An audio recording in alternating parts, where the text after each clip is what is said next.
కల్లా దొరకాలి కల్లా దొరకాలి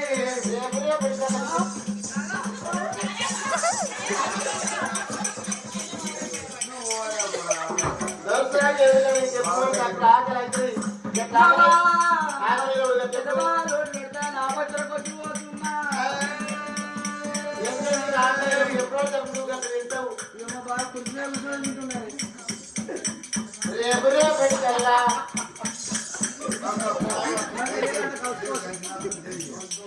రేపు రేపటికల్లా దొరకాలి నీ ఆడపిల్ల వెళ్ళి తుత్తగా అవుతుందా రేపు లగ్గం చేయాలని తుత్తగా అవుతుందా ఇవాళ రేపు బండి పెట్టుకుందాం చాలా లేకుండా వాడు పత్తరు పండుగ ఇక ఈ ఉండే తనకి ఇల్లు లేకుండా ఇల్లు అడుగుతున్నారు బండి పెట్టుకున్నావు చాలా లేకుండా పత్తరు పండు అడుగుతున్నావు దగ్గర ఎందుకు అడుగుతున్నావు